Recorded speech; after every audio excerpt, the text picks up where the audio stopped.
Dans ce cours, du coup, on aborde cette fois-ci l'évaluation de la performance technique défensive. Donc, dans la même logique que nous avions présenté l'idée que la dimension offensive chez les anglo-saxons était toutes les actions relatives à la possession du ballon. On entend bien donc par l'évaluation défensive le fait que c'est les interventions lorsque nous n'avons pas le ballon, toutes les actions techniques lorsque nous n'avons pas le ballon. Donc maintenant, on va essayer de présenter différents indicateurs qui, selon l'article source, semblent être pertinents à observer. Et on va essayer de présenter des moyens d'évaluer chacun de ces indicateurs. Alors le premier, c'est un indicateur qui est spécifique au gardien de but, qui est ce qu'ils appellent la vitesse d'enchaînement d'action, qui, donc dans la définition qu'on en retient au regard de cet élément-là, c'est la capacité du gardien à enchaîner une deuxième action après un passage au sol ou une première intervention sur le ballon. Donc le classique, le gardien intervient dans les pieds d'un joueur et puis le ballon est repoussé, il est repris par un autre attaquant et sa capacité à se relever pour réintervenir sur le ballon lors du deuxième tir. Les moyens de l'évaluer, c'est à travers l'analyse vidéo, comme bien souvent. Je vous cache pas que dans la majorité des cas, l'évaluation à l'œil nu va être assez compliquée, si ce n'est donner son ressenti sur l'enchaînement de tâches du gardien en question. Mais ça ne nous permettra pas d'avoir une vraie évaluation objective et de pouvoir comparer deux gardiens entre eux. Un des moyens, donc, c'est de passer par l'analyse vidéo et d'utiliser des timecodes pour quantifier le temps qu'il y a entre deux interventions. C'est une démarche qui a déjà été mise en œuvre dans le cadre du rugby pour évaluer ce qu'ils appelaient le retour au jeu après un plaquage. En gros, pour faire simple, la question qui se posait au rugby, c'est que quand on est à 15 contre 15, à partir du moment où on a un défenseur qui intervient sur un porteur de balle, ils appellent ça un joueur consommé par la phase défensive. La question qui se posait, c'était de savoir pendant combien de temps ce joueur était indisponible pour se remettre en place sur une situation défensive. Et donc, par se remettre en place, c'est pas simplement se replacer physiquement, mais c'est se replacer et être en capacité de réintervenir. Et là, pour le gardien de but, pour le coup, ça paraît effectivement central. C'est-à-dire que c'est pas tant le fait de se relever, c'est le fait de se relever et d'être en capacité de réintervenir. Ce qui va être important quand vous allez mettre en place ce type d'analyse pour évaluer les gardiens de but, c'est de mettre en place une forme de barème qui va nous permettre finalement d'évaluer qu'est-ce qu'une bonne vitesse d'enchaînement, qu'est-ce qui est moins bon, qu'est-ce qui est pas bon du tout, sachant que on est quand même sur des profils de poste à vocation ou en tout cas à orientation très explosive et sur des efforts très intenses, très courts et parfois répétés assez vite. Donc il me semble évident que cette capacité à enchaîner les actions va être centrale pour un gardien de but. Je pense que pour évaluer cet indicateur-là, il va falloir analyser beaucoup de gardiens pour essayer de faire une banque de données et d'essayer d'imaginer jusqu'à quel point on peut être rapide et jusqu'à quel point on peut ne pas l'être tout en étant gardien de but au très haut niveau pour essayer finalement de fixer des niveaux seuils. Voilà, je suis en deçà de telle vitesse, alors il me semble compliqué d'atteindre le très haut niveau. On enchaîne sur la capacité à effectuer un arrêt. Donc ça, c'est encore une fois pour le gardien de but, toujours de manière très générale. Donc c'est simplement l'évaluation de la capacité du gardien à effectuer un arrêt. Les moyens de l'évaluer de manière extrêmement simple en faisant un ratio quantitatif entre le nombre d'arrêts versus le nombre de tirs, ce qui se fait par exemple au handball, qui va nous permettre finalement d'avoir une forme d'appréciation de la capacité du gardien à arrêter ou repousser les tirs adverses. Maintenant, la question qui se pose, c'est comment vous pouvez apporter une forme de finesse qualitative pour rendre compte de la difficulté du gardien à arrêter le ballon qu'il arrête. Est-ce que on peut considérer peut-être le positionnement de l'attaquant, peut-être je fais un appel du pied à votre prochain cours sur les expected goals.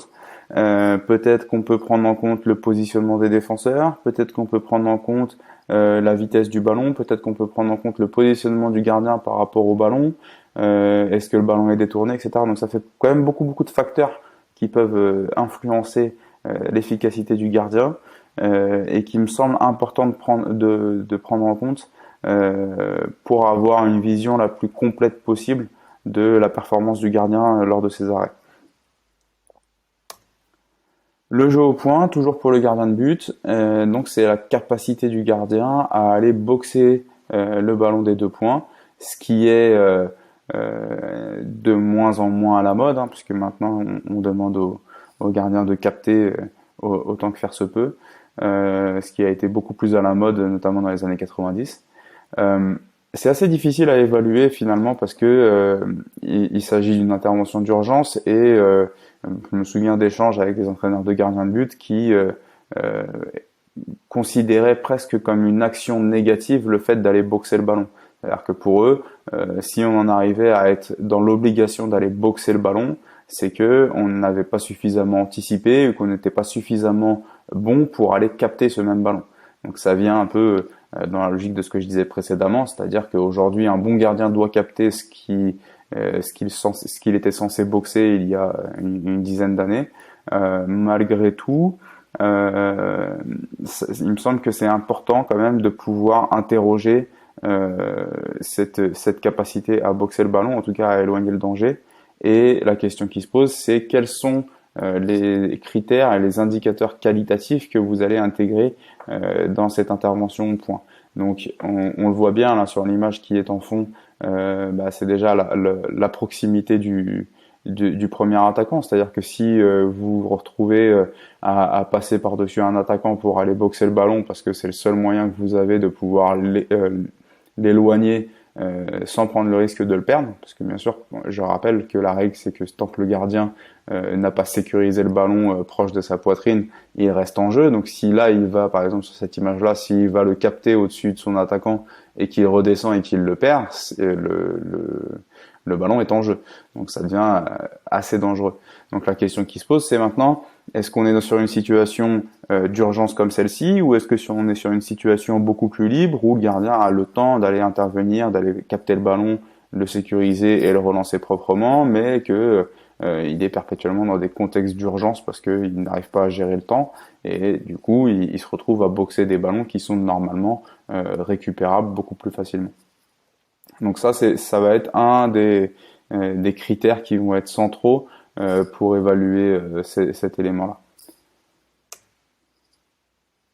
On enchaîne sur une action purement défensive qui va être le tacle.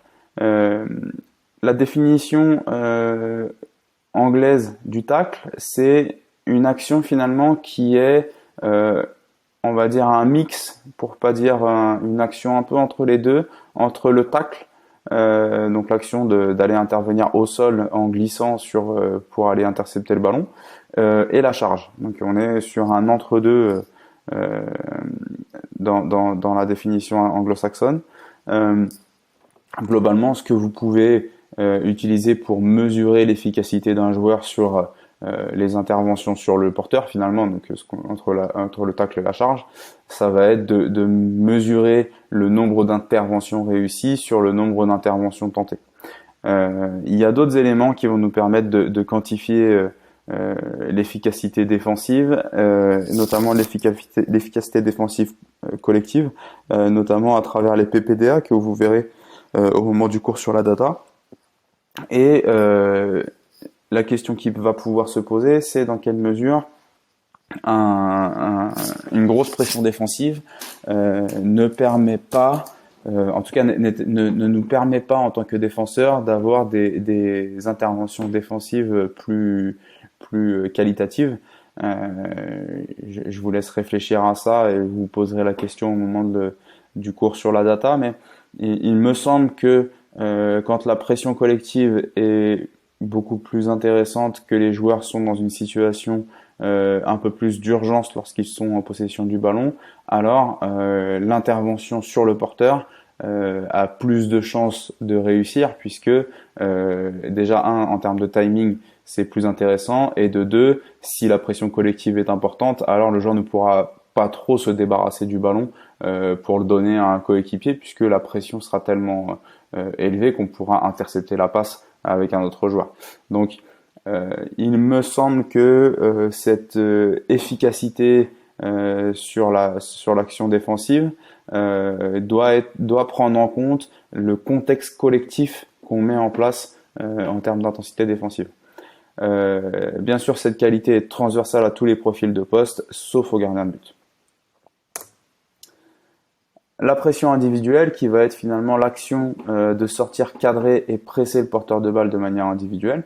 Donc, je rappelle d'un point de vue technique que le cadrage du porteur, c'est la capacité à venir se mettre à distance d'intervention, à venir encadrer les appuis du porteur de balle et à l'orienter, puisqu'on est dans une logique à la fois de cadrage mais également d'orientation, surtout quand vous êtes dans des techniques de recul frein, etc., où vous allez généralement soit orienter pied faible, soit orienter ligne de touche selon le contexte. Mais du coup, cette action de pression individuelle, elle nécessite, en tout cas pour être évaluée, de bien prendre en compte la globalité des critères techniques finalement qui permettent de dire que c'est une bonne pression individuelle. Si c'est pour sortir simplement, sortir comme une brute sur le porteur de balle, sans s'arrêter, sans l'encadrer, sans être à distance d'intervention, je suis pas certain que ce soit une action très qualitative. Donc il va falloir identifier les critères techniques fondamentaux pour évaluer. Ce qui est intéressant, c'est cette nécessité, encore une fois, de déterminer des critères qualitatifs, ça c'est une certitude. Mais l'autre point, c'est que dans l'efficacité d'une pression individuelle, ce qu'on prend en compte, c'est l'incidence sur le porteur de balle, sur le choix qu'il va faire derrière, et dans un second temps, ça va être la capacité à faire perdre le ballon à son adversaire.